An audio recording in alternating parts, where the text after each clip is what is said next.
రవి గారు ఇప్పుడు మీకేనండి సంస్కృతంతో క్లోజ్ చేసేద్దాం. యాక్చువల్ గా నేను చెప్దాం అనుకున్నాను, మీరు వచ్చారు కాబట్టి. లేదు లేదు లేదు, మీరు వచ్చారు, మీరే తీసుకోండి. లేదు, మీరే తీసుకోండి, ఇదే కరెక్ట్. ఇదా శివాష్టకమా? చిన్నదే, ఇందాక ధారా గారు చెప్పారు, అది అంతే. మీరున్నారు కదా, మీరే కానీ చేసేయండి. ఏం చెప్పాలి ఇప్పుడు దీని మీద? పాడండి. లేదు అర్థం చెప్పినా ఓకే. మహర్షి గారు మీరు తీసుకుంటారా పాడడం? పాడడం చేయని నేను మీనింగ్ చెప్పేస్తాను. ఎందుకంటే మాది గార్ధభ స్వరం. అంతేలేండి, మహర్షి గారు అశ్లేష గారు ఉన్నప్పుడు మనం ప్రయత్నం చేయకూడదు. సిస్టమ్ లో నేను పని చేసుకుంటుండే చప్పులు కూడా విన్నారు కదా, ఇంకా నేను నా పనులలోనే ఉన్నా. అశ్లేష గారు సార్ ఇదా శివాష్టకం ప్రభుం ప్రాణనాదం అదేనా? ప్రభుం ప్రాణనాదం విభుం విశ్వనాదం జగన్నాథనాదం సదానంద భాజం భవద్భవ్యభూతేశ్వరం భూతనాదం శివం శంకరం శంభుమీశానమీడే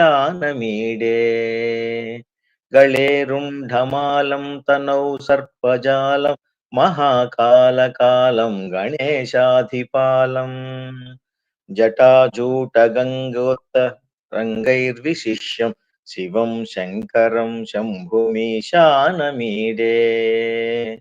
ముదామాకరం మండనం మండయంతం మహామండలం భస్మభూషాధరంతం అనాదివ్యపారం మహామోహమారం శివం శంకరం శంభుమీశానమీడే. కొంచెం పెద్దది చేయండి, తర్వాత ఏంటి కనబడట్లు నాకు.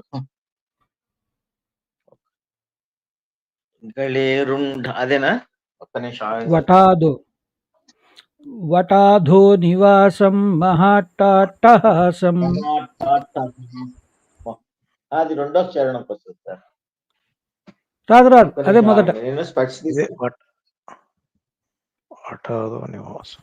మీరు ఎక్కువ బుక్స్ చదివారు. వటాధో నివాసం అది తప్పండి, ఇది వటాధో నివాసం మహాట్టాట్టహాసం మహాపాపనాశం సదా సుప్రకాశం గిరీశం గణేశం సురేశం మహేశం శివం శంకరం శంభుమీశానమీడే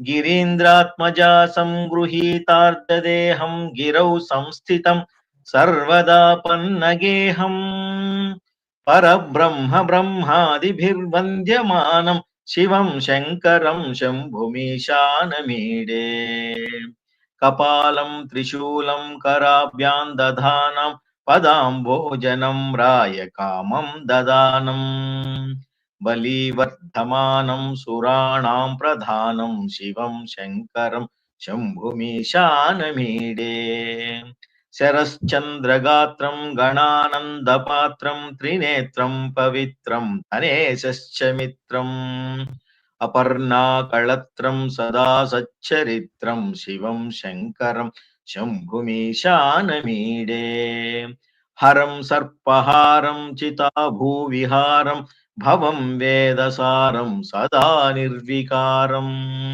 శ్మశానే వసంతం మనోజం దహంతం శివం శంకరం శంభుమీశానమీడే స్వయం యః ప్రభాతే నరస్సూలపాణే పఠేత్ స్తోత్రరత్న స్త్రిహ ప్రాప్య రత్నం సుపుత్రం సుధ్యానం సుమిత్రం కళత్రం విచిత్రై సమారాధ్య మోక్షం ప్రయాతి.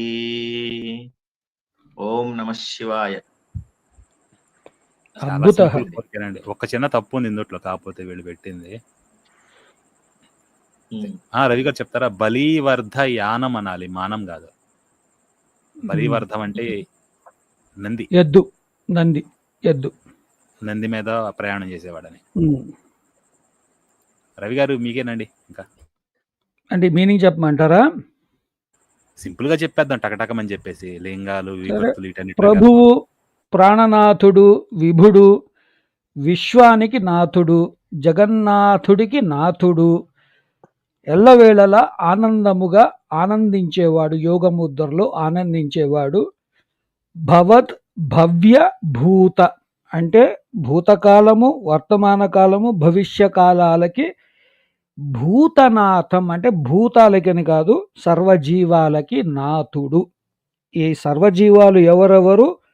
భూతకాలంలో ఉన్న జీవాలకి, వర్తమానంలో ఉన్న జీవాలకి, భవిష్యకాలంలో ఉన్న జీవాలకి నాథుడు శివుడు, శంకరుడు, శంభుడు, ఈశానుడికి ఈడే అంటే ప్రైజ్ చేస్తున్నాను, స్తుతిస్తున్నాను, స్తోత్రము చేస్తున్నాను. ఈడే అంటే ప్రైజ్ చెయ్యడము, అది ఈశానుడికి స్తుతి చేస్తున్నాను. అది మొదటి శ్లోకం యొక్క అర్థము.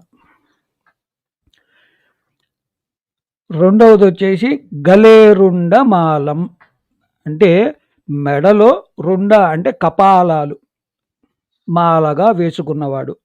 తనౌ సర్పజాలం, తనౌ అంటే సప్తమి విభక్తి, శరీరముపై అంతా సర్పజాలాలు అంటే సర్పాలతోటి అలంకరించుకున్నవాడు. మహాకాల కాలం, కాలుడికే ఈయన గొప్ప మహాకాలుడు. గణేశ ఆది పాలం, అందరి గణేశులకి ఈయననే అధిపతి.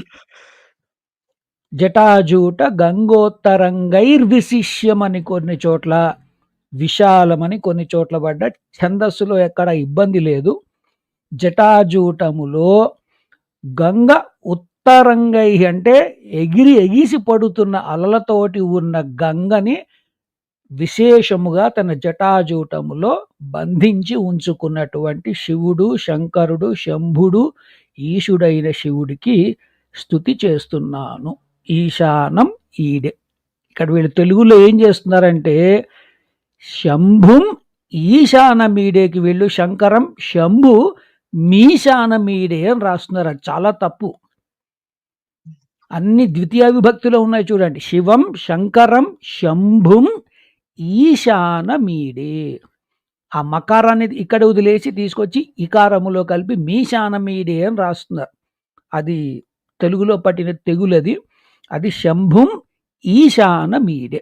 అదొక్కటి తప్పు. బాగా కంటిన్యూస్గా అదే రాస్తున్నారు. ఇందాక చూస్తుంటే అర్థమైంది అది. తర్వాత అది మనకి ముదామాకరం మండనం మండయంతం.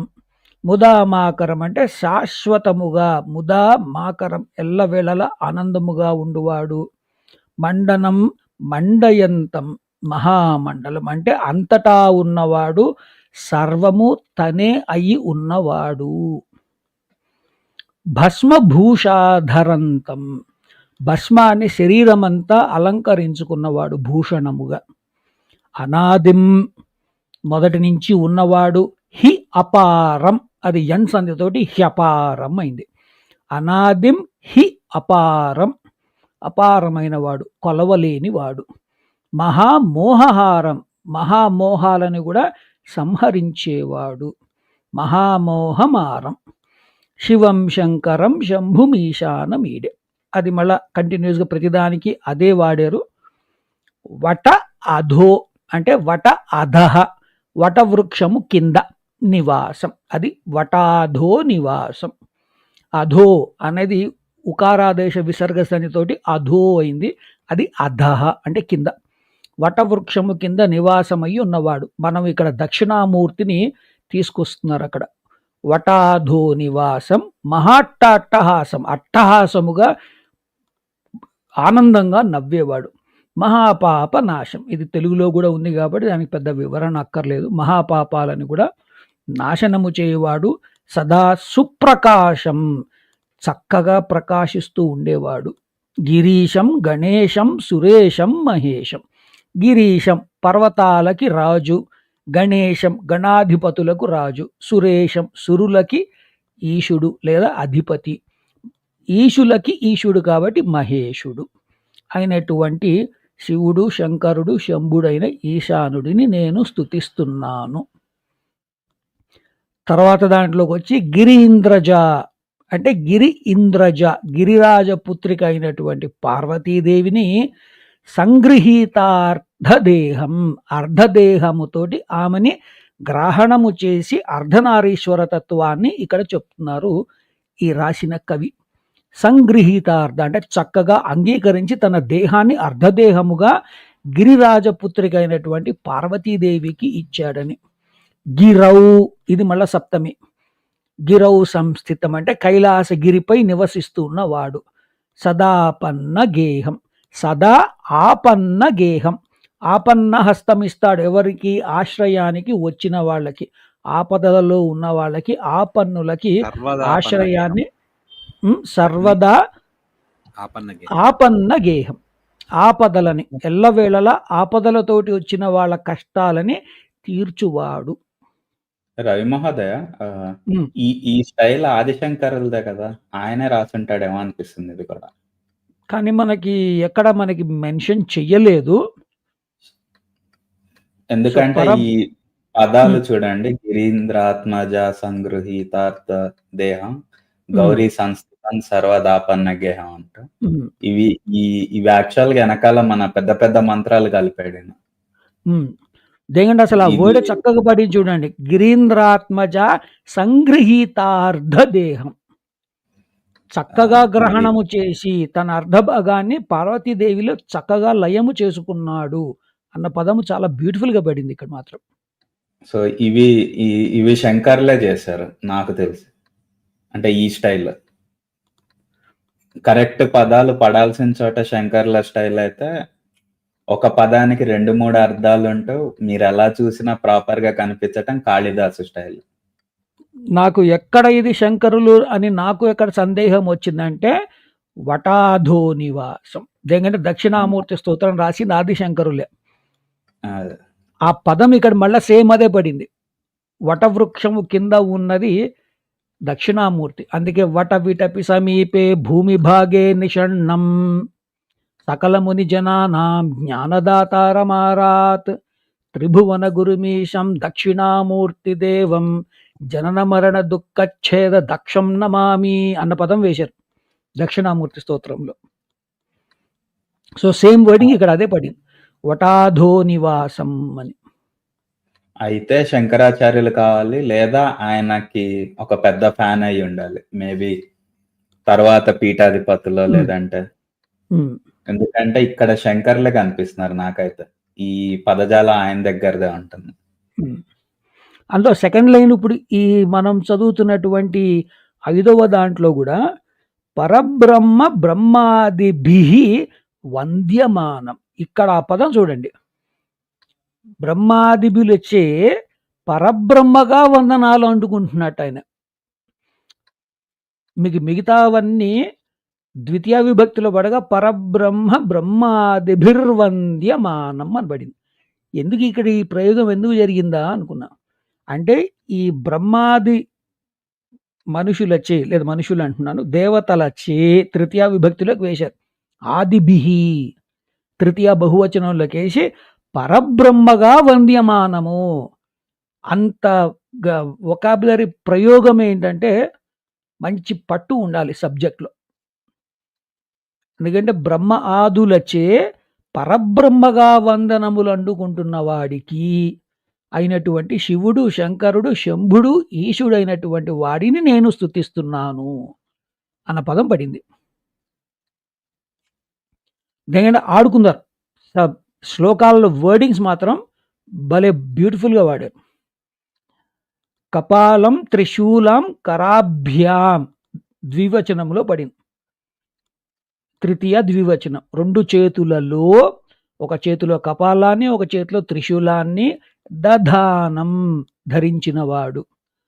పద అంబోజ, పదాంబోజ పాద పద్మములు, కమలము వంటి పాద పద్మములను నమ్రాయ కామం దదానం, ఆయన పాద పద్మములను పట్టుకుని నమస్కరిల్లి కోరిన వారికి వరాలను ఇచ్చేవాడు. దదానం దాధాతు పడింది. నమ్రాయ నమ్రముగా నమస్కారము చేస్తున్న వాళ్ళకి ఆ పదం చూడండి, నమ్రాయ అన్న పదం పడింది. వినమ్రముగా నమస్కరిస్తున్నవాడు. కామం దదానం కోరుకున్న కోరికలని ఇచ్చువాడు. బలీవర్ధయానం సురాణం ప్రధానం, బలీవర్ధ అంటే ఎద్దు, నందీశ్వరుడు, నందీశ్వరుడిపై యానము చేసేవాడు. ఇందాక పృథ్వీ గారు కరెక్ట్గా పట్టుకున్నారు, మానం అని వేశారు, కాదు అది యానం, ప్రయాణము చేసేవాడు లేదా వాహనముగా ఉన్నవాడు, గమనము చేసేవాడు, వాహనముగా ఉన్నవాడు. బలీవర్ధాన్ని బలివర్ధనముపై గమనము చేసేవాడు అన్న పదంకి తీసుకురావాలి అక్కడ. సో అది బలివర్ధ యానం పడాలి. మేబీ అది కరెక్ట్గా ప్రింట్ పడక దాన్ని మానం అని చేసేసారు. సో బలివర్ధ యానం సురాణం ప్రధానం, సురులలో ప్రధానుడు అనేటువంటి శివుడు, శంకరుడు, శంభుడు అయినటువంటి ఈశుడిని స్తుతి చేస్తున్నాను. ఇక్కడ చిన్నదండి, కరాభ్యాం దానం దానం దగ్గరగా ఉంటాయి. ఒత్తు దా మామూలు దాకి డిఫరెన్స్ చాలా ఉంది. చాలా ఉంచడము, ఇవ్వడము, ప్రసాదించడం, ధారణ దానం. ధారణ దానం. ఇందాకే సంస్కృత పాఠంలో ఒకళ్ళు అల్ప ప్రాణకి మహాప్రాణకి తేడా చెప్తున్నా కూడా తప్పు పలుకుతుంటే వాళ్ళకి అర్థమయ్యేటట్టుగా చెప్పా. వంద్య అంటే నమస్కరించడము, వంద్ ధాతు ఆత్మనేపది, వంద్య అంటే నమస్కరించడం అల్ప ప్రాణ. మహాప్రాణ పెట్టి వంధ్య అంటే గొడ్రాలు. ఒక్క అక్షరములో ఎంత మారిపోయింది చూడండి. వంద్య అంటే నమస్కారం, వంధ్య అంటే గొడ్రాలు. అంత సెన్సిటివ్ ఈ లాంగ్వేజ్. కాబట్టి పృథ్వీ గారు చెప్పినట్టుగా దధానం దదానం రెండింటికి తేడా ఉంది. దధానము ధారణ చేసినవాడు, దదానం ప్రసాదించువాడు. ముందరికి వెళ్తూ శరత్చంద్ర గాత్రం, శరదృతువులో చంద్రుడిని పోలేటువంటి ముఖము కలవాడు. ఇది నేను ఒక చోట చూసింది. గాత్రం, గాత్రం అంటే మాట, మొహము కూడా వస్తుంది, మొహమే వస్తుంది. గాత్రం అనేది మల్టిపుల్ వాటికి వాడచ్చు. ఇక్కడ గాత్రము అంటే మొహము, ఎందుకంటే ఆ చంద్రకిరణాలు ఆయన మొహానికి అలంకారాన్ని ఇస్తున్నాయి. మహోదయ నా దగ్గర ఉన్న ప్రతిలో వక్త్రం అని ఉంది, శరత్చంద్ర వక్త్రం అని.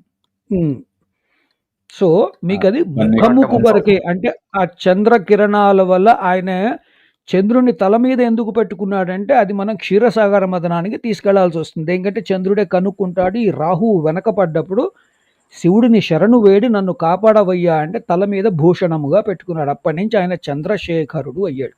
శశిధరుడు, శశిమౌలి ఇవన్నీ పేర్లు ఆయనకి అప్పటి నుంచి ఈ బహువ్రీహి సమాస పదాలు పడ్డాయి శివుడికి. సో శరత్చంద్ర గాత్రము అంటే శరీరముగా తీసుకోవద్దు. ఒక్క సెకండ్ ధర్మ గారు, మీరు ఇక్కడ వక్త్రం అన్నారు కదా, అది కాకపోవచ్చండి. ఎందుకంటే ప్రాస చూస్తే శరత్చంద్ర గాత్రము, గణానంద పాత్రము, ఈ రెండు గాత్రం పాత్రం అయితే కలుస్తాయి, వక్త్రం అయితే కుదరదు. లేదు నేను డిఫరెన్సెస్ పాయింట్ అవుట్ చేస్తున్నా అంతే. అంటే మేబీ అక్కడ నేర్చుకున్న ఆయన నుండి ఇది గాత్రం అంటే ఇందాక మనం అందరం కన్ఫ్యూజ్ అయినట్టుగా ఇది శరీరం అవుతుందని ఆయన ముఖానికి రిస్ట్రిక్ట్ చేసేందుకు అలా పెట్టుంటారు. So that there is no confusion.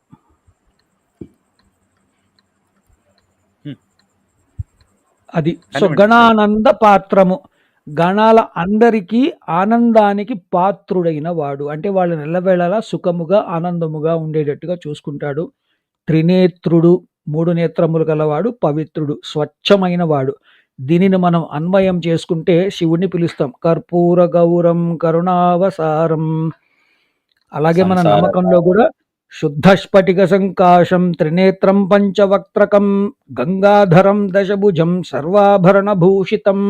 ఇవన్నీ ఏమిటి అంటే ఆ పవిత్రం అనే వర్డ్కి అన్వయాలు చాలా చేసుకోవచ్చు. ధనేశస్య మిత్రం, ధనధుడు అంటే కుబేరుడు, కుబేరుడు యొక్క మిత్రుడు. ఇది మనకి శివపురాణాంతర్గతంగా చూసుకుంటే గుణనిధి అనే ఒక భ్రష్టు పట్టిన విప్రకుమారుడు, వాడు చేసిన అల్లర్లతోటి, వాడు చేసిన పిచ్చి పనులతోటి లాస్ట్లో వాడికి వచ్చిన ఆనందముతోటి మరుజన్మ తీసుకుని రాజుగా దొంగగా ఉన్నప్పుడు ఆలయములో పెట్టిన నైవేద్యాలు ఎత్తుకుపోయేందుకు దీపము కనపడక తన పంచలోని ఒక ముక్క తీసి దాన్ని దీపజ్యోతి చేసి ఆ వెలుగులో అన్నప్రసాదాలను ఎత్తుకుపోదాం అనుకున్నప్పుడు ఆ భక్తులు దొంగ అనుకుని వాడిని కొట్టి చంపేసినప్పుడు ఈ పుణ్యము ఏది ఉందో తన ఒంటి మీద ఉన్నటువంటి వస్త్రాన్ని చించి దీపపు వెలుగు దీపారాధన పెట్టినందుకు వాడికి ఆ పుణ్యముతోటి మరుసటి జన్మలో రాజుగా పుట్టి వాడు చేసింది ఏంటి అంటే నైవేద్యాలు ఏమీ లేవు, ప్రతి శివాలయములో ఎల్లవేళలా అఖండ దీపము ఉండాలి అన్న నియమముతోటి వాడి రాజధనాన్నంతా శివాలయాలలో ఉన్న దీప నూనెల కోసం, తైలము కోసం వెచ్చించాడు. ఆ పుణ్యముతోటి కుబేర స్థానాన్ని పొందాడు అని మనకు అద్భుతమైన వృత్తాంతం ఉంది శివపురాణ అంతర్గతముగా. కైలాసానికి పక్కనే అలకాపురిని పెట్టుకున్నాడు. అది ధనేశస్య మిత్రం. ధనదుడు అంటే కుబేరుడు, కుబేరుడి యొక్క మిత్రుడు. అపర్ణ అయితే కళ లేదు మహోదయ్, అలా చూసుకుంటే ఇక్కడ శరత్చంద్రుడు అంటే చంద్రుడు రావాలి. ఎందుకంటే ఈయన అందరూ ఫ్రెండ్స్ పరివారం గురించి మాట్లాడుతున్నారు కదా. చంద్రుడు, కుబేరుడు, చంద్రుడి యొక్క ఇక్కడ కేవలం చంద్రుడు అంటే ఇప్పుడు మనం చంద్రంగా తీసుకోవచ్చు, కానీ ఇక్కడ శరత్చంద్ర అన్న పదం పడింది. అంటే శరత్కాలములో చంద్రుడి వెలుగు ఎలా ఉంటుందో ఆ వెలుగు గల ముఖము కలవాడు అని చెప్పేందుకు అక్కడ తీసుకున్న పదము శరత్చంద్ర. ఓకే. శరత్చంద్రస్య గాత్రం అంటే అప్పుడు మీరు ఇక్కడ ధనదస్యకి చంద్రస్య గాత్రం అన్న దానికి మీకు మ్యాచ్ అవుతుంది, కానీ ఇక్కడ మీకు అలా శరత్చంద్ర గాత్రం పడింది. ఈ పాదంలో మొత్తం స్వామి ఫ్రెండ్స్ గురించే ఉంది కదా, పరివార దేవతల గురించే ఉంది కదా. కుబేరుడు, తర్వాత గణాలు. సో ఇక్కడ చంద్రుడు రావాలి, స్వామి అట్రిబ్యూట్ కాకూడదు అని. బట్ చూద్దాం మహోదయ. అపర్ణ కళత్రం. కళత్ర అంటే అసలు ఇది సంస్కృతము. మన సంస్కృతి అంటే ఈ సంస్కృతం అనగానే ఎందుకు నాకు పూనకం వస్తుంది అంటే 3 కళలతోటి ఒక ఆడపిల్ల కొత్త ఇంటికి వస్తుందట. అందుకు భార్యకి నిర్వచనము కళత్ర. 3 వంశాలు నిలబెడుతుందట ఆడపిల్ల. అమ్ముమిల్లు, పుట్టినిల్లు, మెట్టినిల్లు. ఈ 3 వంశాలకి కళని తీసుకొస్తుంది కాబట్టి భార్యకి కళత్ర అన్న పేరు పెట్టారు. అంటే ఇంత హిస్టరీ ఉంది ఆ నామపదానికి. భార్య అనేది నార్మల్ వర్డ్. కళత్ర అని ఎందుకు పదం వాడారు? ఒక స్త్రీమూర్తికి పెళ్లి అయిన భార్య అన్న పదవి పొందిన అమ్మాయికి కళత్ర అని ఎందుకు పేరు పెట్టారంటే 3 వంశాలని ఉద్ధరిస్తుందట. అంటే అటు మేనమామ వంశాన్ని, అందుకు మేనమామ నా వంశము పేరు కూడా కీర్తి తీసుకొస్తున్నావు కాబట్టి నీ రుణము ఇలా తీర్చుకుంటా అని బుట్టలో పెట్టి మోసి తీసుకొస్తాట కళ్యాణ మండపానికి మేనమామ. ఎందుకంటే అమ్మమ్మ వంశం పేరు కూడా ఉద్ధరిస్తుంది.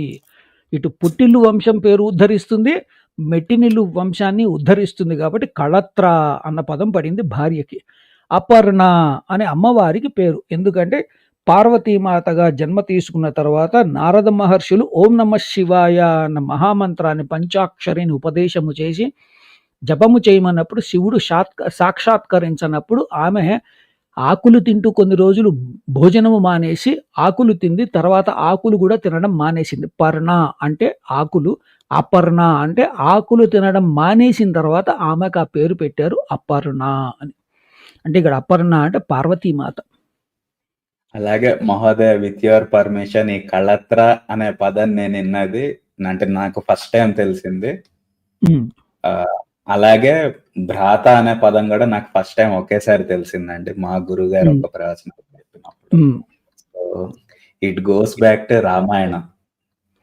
మన ఇంద్రజిత్ లక్ష్మణుడి మీద బాణప్రయోగం చేసి లక్ష్మణుడు పడిపోయినప్పుడు రాముడు అంటాడు, దేశే దేశే కళత్రాన్ని దేశే దేశే చ బాంధవ తంతు దేశం న పశ్యామి యతర భ్రాత సహోదర. సో నేను ఇంకో దేశానికి ఇంకో చోటుకి వెళ్తే పిల్లలు వస్తారు, భార్య వస్తుంది, కానీ నీలాంటి తమ్ముడు రావాలంటే నేను మళ్ళీ పుట్టాలి అంటాడు లక్ష్మణుడిని పట్టుకున్నా. సో ఆ ప్రవచనం కూడా నాకు చాలా చిన్నప్పుడు, అంటే నేను 7th క్లాస్ ఎప్పుడు అంటే ఈ ఆస్తి తగాదాలు వీటి గురించి ఇలా ఉండకూడదు అన్న తమ్ముల అని చెప్తూ ఈ శ్లోకం చెప్పాడు ఆయన. సో నేను ఫస్ట్ ఇన్నది ఇదన్నమాట. ఇది కూడా రికారాంత భ్రాతృ శబ్ద. అవును మహోదయ. సో అది అపర్ణ కళత్రం. అపర్ణ అంటే పార్వతీదేవిని భార్యగా కలిగిన వాడికి సదా సచ్చరిత్రం, సత్ చరిత్రం, చక్కటి ఎల్లవేళలా చక్కటి చరిత్ర కలిగిన వాడు అయినటువంటి శివుడు, శంకరుడు, శంభుడు అయినటువంటి ఈశుడిని స్తుతి చేస్తున్నాను. హరం సర్పహారం. హరుడు అని ఈయన పేరు ఎందుకు వచ్చింది అంటే కష్టాలని పాపాలని లయము చేస్తాడు, సృష్టిని కూడా హరిస్తాడు కాబట్టి హరుడు అన్న పేరు వచ్చింది. అలా ఉంది శివుడికి ఆ పేరు హరుడు అని వచ్చింది. సర్పహారము, సర్పాలని హారముగా వేసుకుంటాడు. చితాభూ విహారం, చితాభూమిలో విహరిస్తూ ఉంటాడు ఎల్లవేళలా. భవం అంటే ఉన్నవాడు. భూధాతు మన భ్వాదిగణ, మొదటి గణములో ఉన్నటువంటి భ్వాదిగణలో భూధాతు, భూ అంటే ఉన్నది, భవతి. మనం లట్లకారాలు తీసుకుంటే భవతి. దానిని నామపదములో తీసుకున్నప్పుడు భవ అంటే ఉన్నవాడు అన్న పదము పడింది. ఉన్నాడు రిపీట్ అవుతుంది. ఎవరో మ్యూట్లోకి వెళ్ళండి ప్లీజ్. సార్ వద్దండి, ఇంకా వేరేవి ఇక్కడ వద్దు సార్, కంటిన్యూ చేద్దాం. నాకు అర్థమైంది. కంటిన్యూ. సో భవ, శివుడు భవ అయి ఉన్నాడు కాబట్టి అపర్ణ కళత్రం కదా, గిరీంద్రాత్మజ సంగృహీతార్ధదేహం అని పదం వేశారు కాబట్టి ఆమె కూడా ఉండి తీరుతుంది కాబట్టి ఆమెకి భవానీ అంటే భవుడి యొక్క అర్ధాంగి కాబట్టి ఆమెకి ఈకారాంత స్త్రీలింగ శబ్ద భవానీ అని పడింది. అదనమాట. భవ అంటే పుల్లింగము, ఉన్నవాడు. భవాని ఉన్న దేవత. ఇది భవ. భవం అంటే ఉన్నవాడు. వేదసారం, సర్వ వేదాల యొక్క సారము ఈయననే. సదా నిర్వికారం, వికారాలు ఏనాడు లేనివాడు. శ్మశానే వసంతం, శ్మశానములో సప్తమిలో పడింది. శ్మశానం సప్తమి, శ్మశానే. వసంతం నివసంతం, వస్ధాతు నివసించేవాడు. మనోజం దహంతం, ఇక్కడ ధర్మ గారి పాయింట్ని ఒప్పుకోవచ్చు. ఇది ఆదిశంకరుల ప్రయత్నమా అని. ఎందుకంటే మనహ నుండి జనించినటువంటి ప్రాపంచిక కోరికలని దహించేవాడు.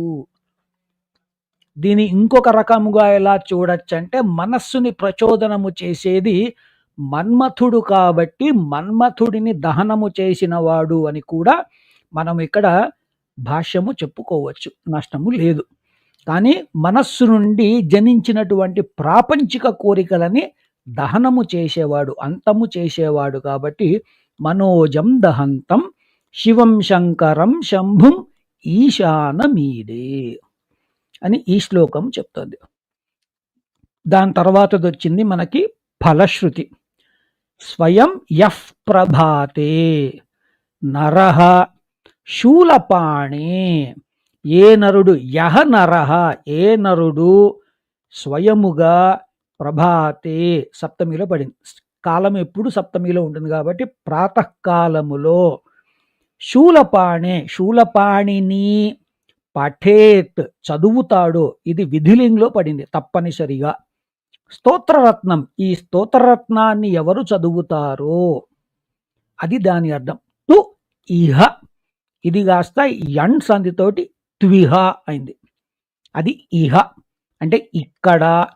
ప్రాప్య రత్నం సుపుత్రం, రత్నాల వంటి పుత్రుడిని, భార్యని, ధాన్యాన్ని, మిత్రులని, అద్భుతమైనటువంటి జీవితాన్ని గడిపి, ఎలా సమారాధ్య చక్కగా ఆరాధన చేస్తే, శూలపాణి కోసము ఈ స్తోత్రరత్నాన్ని ఏ నరుడు ప్రభాత కాలములో స్వయముగా ఆరాధన చేస్తే, ఇక్కడ అద్భుతమైనటువంటి పుత్రుడిని, భార్యని, ధనధాన్య సంపత్తులని, మిత్రులని, కళత్రం, ఇక్కడ కూడా కళత్రమే వేశారు, వీళ్ళని పొంది తదనంతరం మోక్షం ప్రయాతి అంటే ఇక్కడ మనం మళ్ళా లిటరల్గా చెప్పనక్కర్ల, మృతే లేదా మరణానంతరం అని చెప్పర్ల.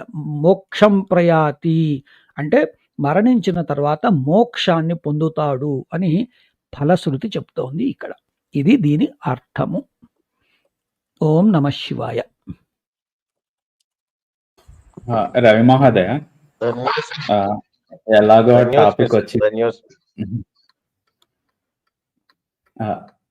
టాపిక్ వచ్చింది కాబట్టి కాళభైరవ అష్టకం మీద కూడా కొన్ని డౌట్స్ ఉన్నాయండి. సో ఇవాళ కాలాతీతం అయిపోయింది. చెప్పండి, నిర్వర్తించేస్తా. శనివారమే కదా అడిగేయండి, చెప్పేస్తా. లేదా అది కొంచెం ప్రిపేర్ చేసుకోవాలి. నేను ఆన్‌లైన్‌లో ఇప్పుడు చూపించాను. అక్కడ ఉన్నది ఉన్నట్టుగా చెప్పేస్తాను. ఓకే. ఓకే. ఏంటిదండి ఎంఎంఎం అదేనా? కాదు. ఆహా! ఇది కాళ్ళ మన భైరవాష్టకం.